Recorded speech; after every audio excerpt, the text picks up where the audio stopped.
Channel 6 News, I'm Jeannie Lurchin along with Paul Henneke with a look at what's happening in and around the Tri-Community area this week. At the August 27th school board meeting, the administration and the AFSCME union reached a tentative agreement. Superintendent Joe Beck and Annette Johnson, vice president of the AFSCME union, came to the studio to talk about this agreement. Our interview with them was taped on Friday, August 29th. And because the agreement had not yet been presented to the union membership, neither party could discuss details. As you know, Jeannie, we've been negotiating with many of our employee groups over the last few months, trying to get contracts in place. And with the financial crisis we're facing in Michigan, we're trying to get contracts in place that give us concessions to make our employees more affordable. So we negotiated for 14 hours yesterday with the AFSCME group. We had a noon deadline. We had an agreement in principle on the money before noon.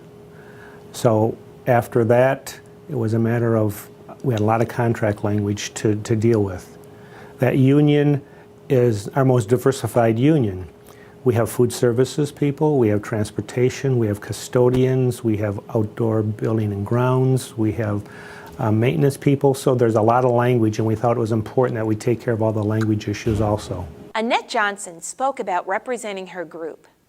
First of all, we went to our membership and we asked them how they would like to be represented at the table. They made their decisions, and then we as a bargaining unit go back to the table and represent their decision. During that process, Thursday morning, we reached a tentative agreement with the district, and it took us the rest of the day to finalize the paperwork and sign those agreements. Once those agreements have been reached, which we have, now the job is to take it back to both sides, the school board and the unit, and ask them to ratify it, which is a vote, again, to see if everybody is in agreement with what we have reached. And then from that process, we will hopefully remain here. I asked Annette for her thoughts on the most recent board meeting. The last school board meeting was great. It was wonderful to feel the love and support of this community. There was so many community members that stood up that we didn't even ask. Obviously, there was some that we had asked to speak on our behalf, but there was so many community members that took it upon themselves to stand up and say, we don't like this. We want our community left here in our schools. And it was just an excellent feeling of support that we gained from this community. And we just like to thank them. We would just love to tell you all, thank you, thank you, thank you for being there for us. You don't understand how much that meant as your support staff to feel that from the community. It was excellent. I also asked Annette why her group made concessions. We as a union decided that it's more important that we stay here in this community. We do what we have to do to make that happen for the safety and the welfare of our school district. We are a community, and we have to stay here as a community. We can't allow someone else to come in here. The safety of our students is huge. It's huge. People don't understand fully. I think the community does now after hearing and talking to us. But it is huge, and we have to stay here. And it's going to cost us, but we're going to stay. State Representative Peter Lund held an open forum last week at the Washington Township Hall to give residents an opportunity to bring forward any questions or concerns they might have. Mike Fiscus of the Romeo Film Office questioned Lund about his lack of support for the film industry in Michigan. The folks just from Romeo, it's a short list. There's about 20 of them that I talked to over the last week. All of them can't be here today to discuss it. Folks from Washington, Romeo, Bruce, and Shelby, because they're working. Now that's good. And if, you know, if this bill goes through, they will now be unemployed. You got Tom Zellin, who's a director, grew up in Romeo, worked here till things started to bottom out. He's been in Chicago for the last 6 years. He just moved his family back. He's been working nonstop all year as a director. And of course, it's going to work because we're paying the company's bills. We're paying a portion, we're paying a small 40%, portion of the qualifying dollars. And you know what? Unless they're not paying what they're supposed to, you know, and I'll talk to your accountant. But I'm also reading economic reports from the state. I'm reading it from independent groups as well. that cost is ultimately borne by the taxpayers of Michigan. What business isn't going to come to a place that will pay up to 40% of their bills for them? Of course the business is going to grow here. Of course that's going to grow. But it's also the single type of business who will leave quickest once that money is stopped being paid to them. If Michigan, what they like about Michigan is the variety and diversity that we offer for locations. New Mexico is recognized as the leader from workforce development, but there's only so much desert scenes you can shoot in Mexico. Right. Here we've got the Great Lakes, we've got the sand dunes, we've got the parks, we've got the hills, we've got the UP, we've got the inner cities of Detroit, a huge diversity of locations. What we're lacking is the talent and the resources. Those sound stages are being built. The $300 million. Then let's put the money into the sound stages, not into ultimately paying the bills of the people who do the work here. $300 million was raised independently to build those sound stages that will retain that work and draw in the advertising work. And that's the type of thing that I can support us getting behind. If we want to put some money in and help those people with that $300 million that supposedly is going to go up, that I can support. If you are still receiving television on an analog system, you need to pay close attention to this message from Gerald Smith of Comcast.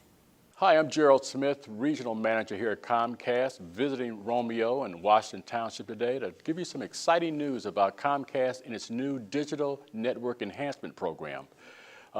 In the next few months, we're going to roll out very exciting products that will enable you to convert from analog to digital. Okay, I have with me today a piece of equipment that will enable you to transport and transmit your signal from analog to digital. It's called the Digital Transport Adapter. Very easy piece of equipment to install. As you can see, it's a very small piece of equipment. You just put the cable into one of the terminals behind the digital transport adapter.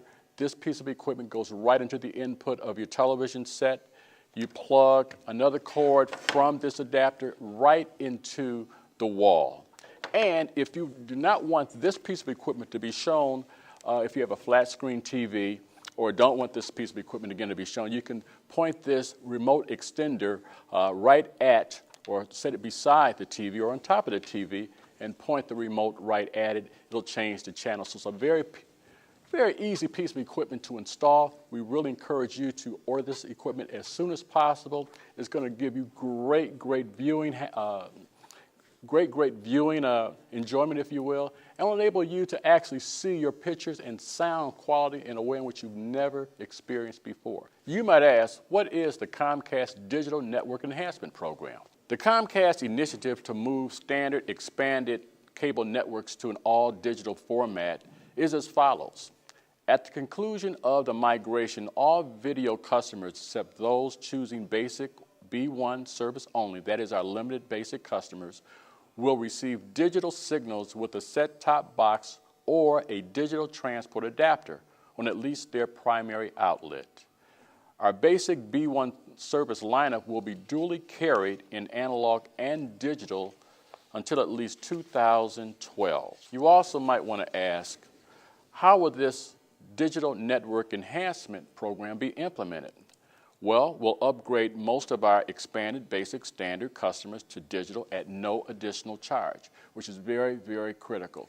You'll get two pieces of equipment free. That is the digital transport adapter equipment that we just talked about, as well as a set-top box, a two-way transmission box that will enable you to see all the channels, an interactive program guide, and you can order all the different programs through pay-per-view on that set-top box. All three are free of charge. We'll eliminate the analog carriage of all B2 channels, and finally, we'll continue to offer B1 level of service in analog format or on every cable outlet not connected again to a digital transport adapter or a set-top box. So with all that being said, we're going to roll this out very soon within the next couple of months here in the Romeo, Washington Township area. We're very excited about the process, and we look forward to having you to enhance your viewing enjoyment through Comcast. Thank you very much. Last week, over 100 well-wishers gathered at the Washington Township Hall